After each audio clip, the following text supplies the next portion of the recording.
warahmatullahi wabarakatuh.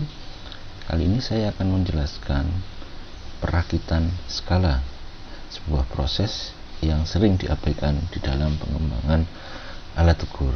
Berikut ini adalah salah satu bagian dari tahap penyusunan alat ukur yang dimulai dari penentuan tujuan dan sebagainya hingga ke publikasi tes. Saya ambil step mulai dari pengembangan spesifikasi tes sampai dengan perakitan. Biasanya pengembangan spesifikasi tes memuat sebuah aktivitas yang namanya penentuan jumlah butir di dalam tes versi final nantinya. Setelah membuat, misalkan menentukan jumlah butirnya adalah 10, kemudian peneliti ketika proses uji coba akan melipat gandakan butir yang diuji cobakan untuk mengantisipasi butir yang memiliki performansi yang jelek. Kemudian dilakukan analisis butir. Nah, proses perakitan adalah realisasi jumlah butir di dalam versi tes final. Ketika misalkan menyusun 10 butir tes, maka perakitan diharapkan juga 10 butir tes. Namun kasus di lapangan menunjukkan bahwa sebagian besar peneliti menguji cobakan misalnya 40 butir soal, akan tetapi ketika dianalisis butir misalkan ada 5 butir yang gugur sehingga 35 butir yang bisa dipakai karena memiliki daya beda yang tinggi. Kemudian tes jadi biasanya semua butir yang lolos tersebut dipakai di dalam skala versi final, sehingga ada semacam tidak adanya perencanaan jumlah butir yang ditentukan sejak awal. Butir yang lolos dari analisis butir semuanya dipakai dalam versi jadi, sehingga ada ketidakkonsistenan antara perencanaan dan realisasi. Berikut ini adalah pertimbangan dalam perakitan skala. Yang pertama adalah keterwakilan aspek atau domain. Dalam merakit, konten-konten yang dijangkau harus diakomodasi oleh skala versi final. Di sisi lain, aspek-aspek juga diharapkan terwakili sesuai bobotnya. Aspek yang memiliki bobot lebih tinggi memiliki jumlah butir yang lebih banyak pula. Selain itu juga jumlah soal yang dihasilkan harus mendekati, bukan sama, tapi bisa juga mendekati dengan spesifikasi. Kenapa menggunakan kata mendekati? Karena kadang-kadang hasil dari analisis tidak semuanya menghasilkan butir-butir yang sangat bagus, sehingga terkadang butir harus ditambahkan untuk meningkatkan reliabilitas. Jadi jumlah soal berkaitan dengan reliabilitas. Pengalaman saya dalam mengembangkan tes AJT atau AJT Cock Test, sebuah subtes direncanakan memiliki sekitar 30 butir. Karena harus mempertimbangkan waktu dan pertimbangan yang sebagainya, maka 30 butir yang dispesifikasikan untuk setiap tes. Namun pada beberapa tes butir ditambahkan agar reliabilitas terpenuhi. Dalam beberapa kasus 30 butir menghasilkan reliabilitas yang kurang memuaskan, sehingga harus ditambahkan 2 atau 4 butir. Yang penting adalah harus mendekati spesifikasi awalnya. Selain itu juga ada pertimbangan mengenai redundancy konten. Butir yang memiliki kemiripan konten seharusnya dipilih salah satu saja. Misalnya ada 2 butir, saya orang yang cakep, saya orang yang ganteng, atau saya orang yang keren, adalah 2 butir yang memiliki kemiripan konten dan kemiripan konteks, sehingga harus dipilih salah satu saja untuk meningkatkan akomodasi domain-domain ukur. jika 1, 2, dan 4 adalah lebih banyak menekankan pada proses kuantitatif, maka redundancy content lebih banyak dilakukan dengan proses kualitatif karena berkaitan dengan telaah. Pertimbangan yang lain adalah pertimbangan mengenai keseimbangan fungsi informasi tes. Ini biasa dipakai dalam para peneliti yang menggunakan teori respons butir atau item response theory. Selanjutnya adalah karakteristik statistik deskriptif butir. Ini sesuai dengan yang direkomendasikan oleh Berg.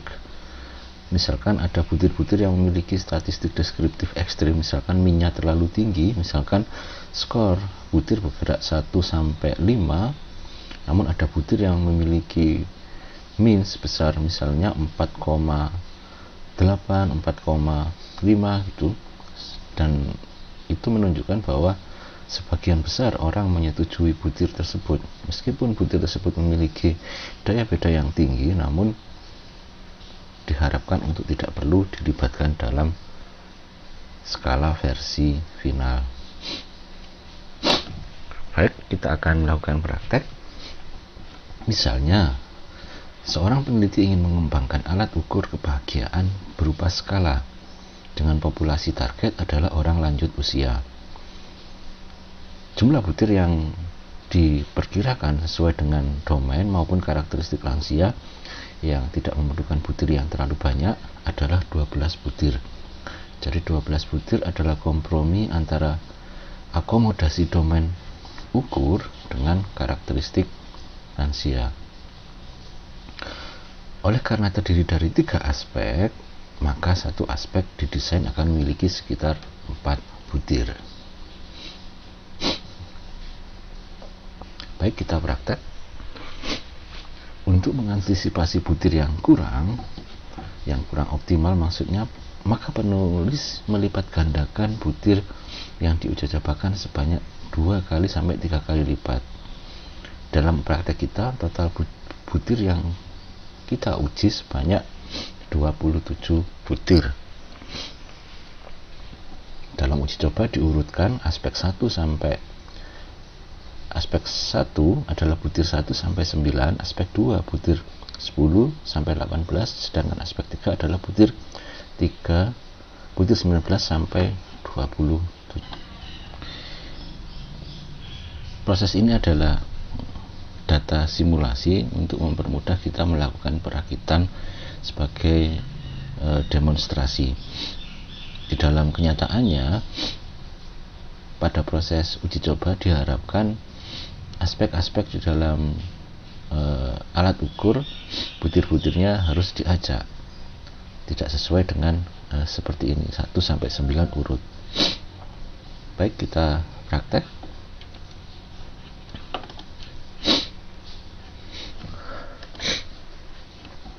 Berikut ini adalah butir-butirnya 1 sampai 27.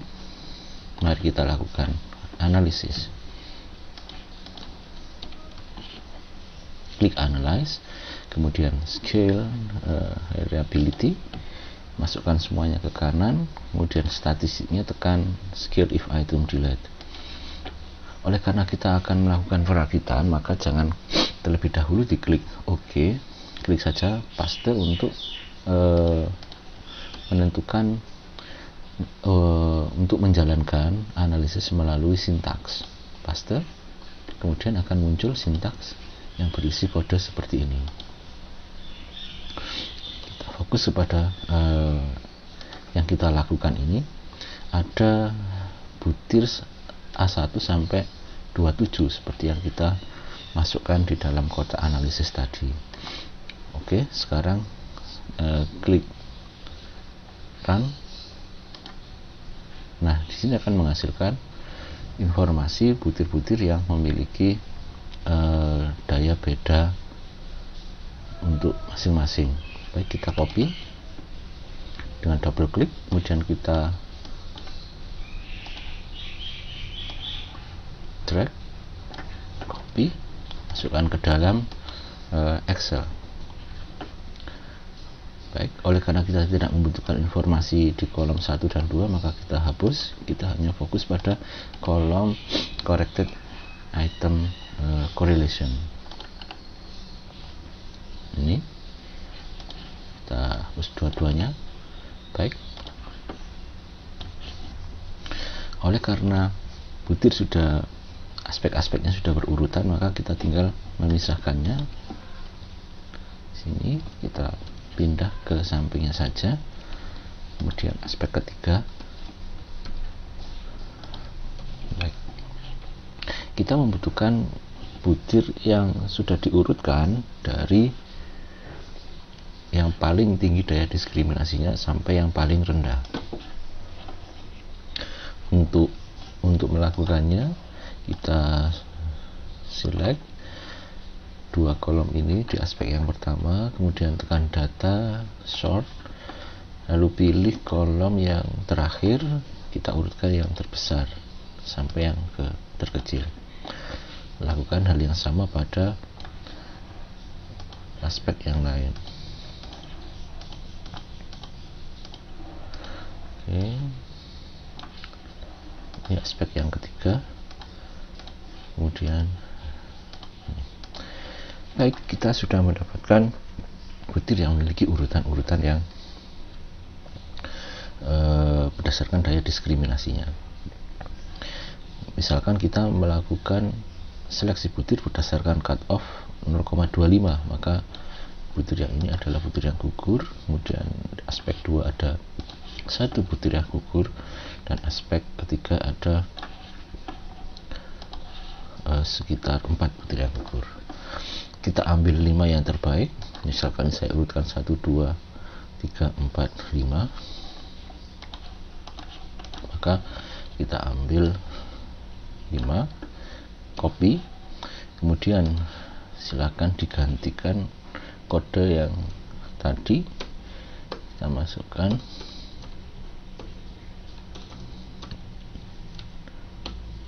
paste di sini, kemudian ambil yang ada di sini aspek kedua, kemudian paste di sini, kemudian nomor 5 sini, paste di sini.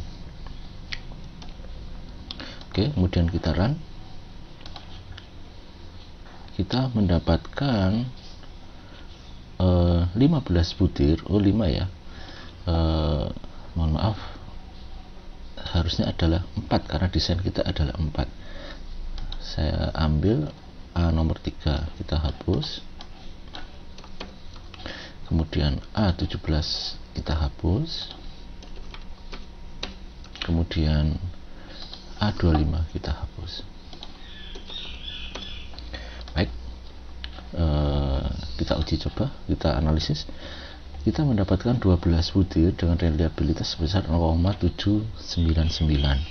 Semua butir memiliki korelasi atom total di atas 0,25 kecuali salah satu butir. Hal ini tidak dipermasalahkan karena terkadang butir yang memiliki daya diskriminasi yang sedikit di bawah cut off boleh kita libatkan dalam versi final, asalkan reliabilitasnya sudah sesuai dengan kriteria, misalkan di atas 0,7,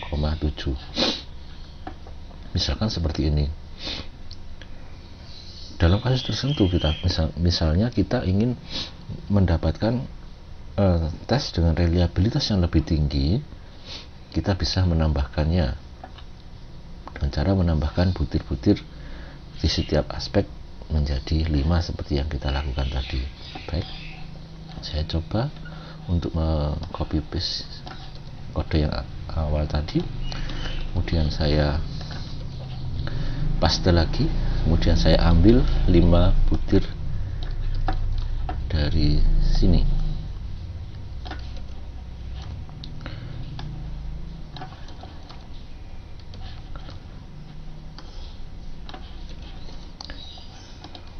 Baik, masih ada jarak, harus nyambung sehingga space ini kita hilangkan. Baik, kita lakukan. Ini adalah hasil dari 15 butir dengan reliabilitas yang naik menjadi 0,8. kita lihat tidak ada item yang memiliki korelasi total yang rendah, hanya satu saja, yaitu item nomor 19. Ini adalah versi final yang dilakukan dengan menambahkan satu butir di setiap aspeknya sehingga jumlahnya menjadi 15. Peneliti dapat menggunakan yang pertama jika reliabilitas 0,799 dipertimbangkan sudah cukup, atau juga versi yang kedua dengan mendapatkan reliabilitas sebesar 0,89. Ada banyak pertimbangan memilih yang pertama ataukah yang kedua. Yang pertama misalkan reliabilitasnya sudah cukup tinggi dan ini tidak banyak berubah dengan 0,8, atau memilih yang kedua dengan pertimbangan reliabilitasnya lebih tinggi. Baik, ini adalah contoh perakitan di mana peneliti harus aktif untuk menentukan skala versi finalnya, tidak hanya sekedar langsung mengambil butir yang bagus dari uji coba. Terima kasih.